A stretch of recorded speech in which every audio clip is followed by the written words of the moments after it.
Welcome back, everyone. It is Queen Nefertiti, my aunt. Yes, we're having another fabulous video. So if you have not checked out part 1, do so, because it will be a part 2, 3, and yes, possibly a part 4. So enjoy the video, leave a comment, and also if you have not subscribed to the channel as of yet, do so. Subscribe, show your support and your love, and it is greatly appreciated on this end. So as we elevate higher, loving ourselves, and we diving deep. So let's jump into our video. Enjoy. A lot of people, chosen ones, they are not happy with their own personal life. So some kind of way they try to, you know how we just release those spirits? So sometimes people will try to hold on to you and try to make your life, chosen ones, their life. So while they feel like whatever they have going on is not shining, it's not glowing, it's not prosperous, it's not taking them to a place of peace and love, it's not taking them to having their own mindset. So they want to sabotage you, right? So they want to. The lovely ones that would want to sabotage you, one of the main things that they will do to try to sabotage you from stopping you from doing what the Most High told you to do. So some kind of way in their mind, they think they have more power than the Most High. They think they have more power than you. And that's your body. That's your spirit. That's your soul. That's your spiritual growth. But some kind of way, people think that they really have control over your life when they can't control their own life. When they can't get into their own mindset and everything that's broken, fix it. So the childhood that they had that was not perfect, we all been there. I've been there too. I had to do my shadow work. So when people are broken from childhood, from past life things they have done. So when people are broken and they see where your light is, beaming, they can't take it. They can't take it to see you with your head up high, with you being successful, with you being your own self, with you having peace, with you having love, being to yourself. That's too much.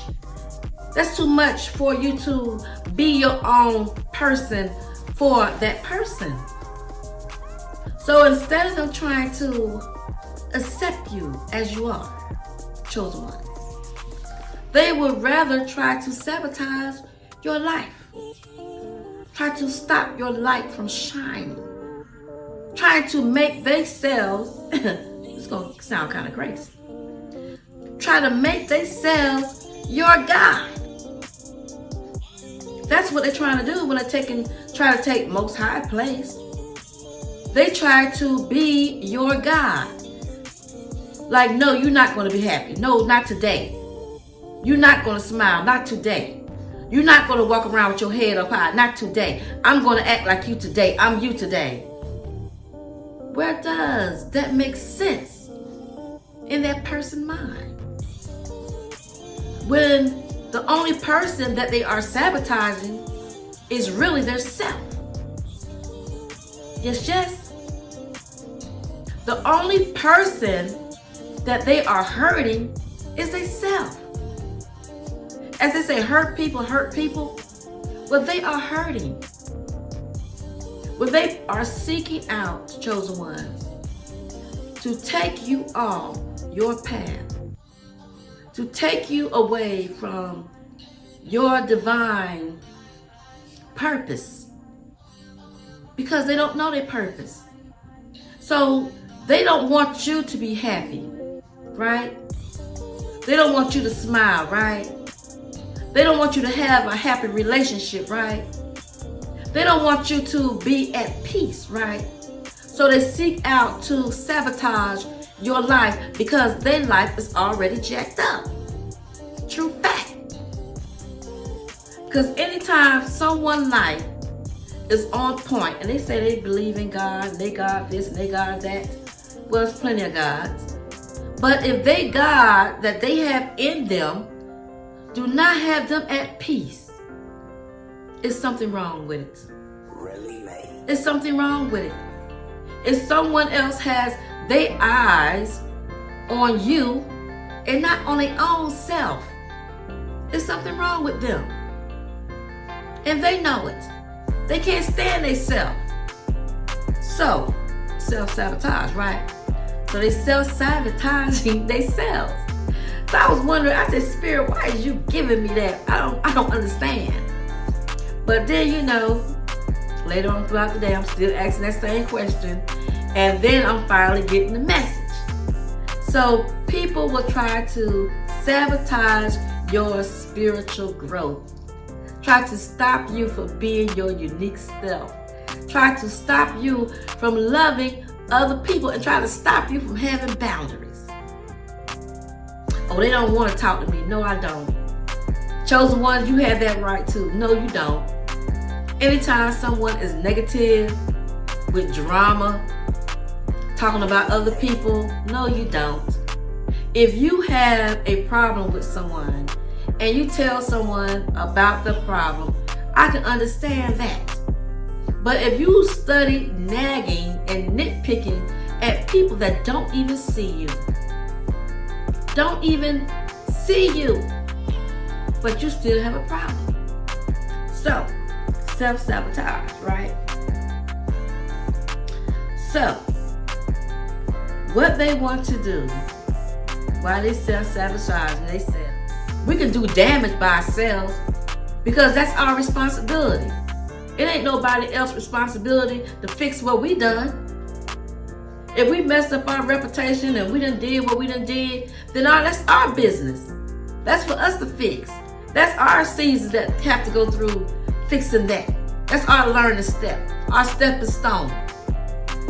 That's our we'll fall down to get back up. But when other people go around and trying to ruin your reputation, tell them how a bad person you are. Why? Why are they a bad person? Because they don't want you in their atmosphere. They don't want you in their company.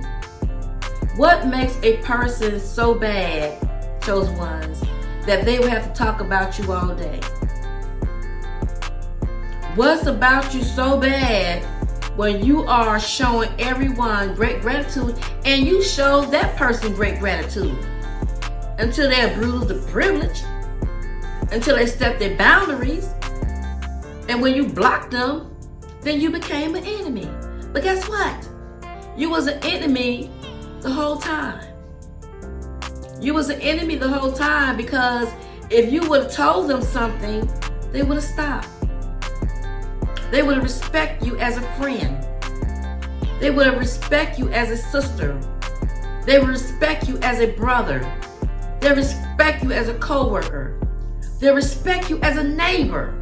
They respect you just because you are a human being. If they know the Most High, if they're so glorious and hallelujah, if they should already know. But all depends on where they at.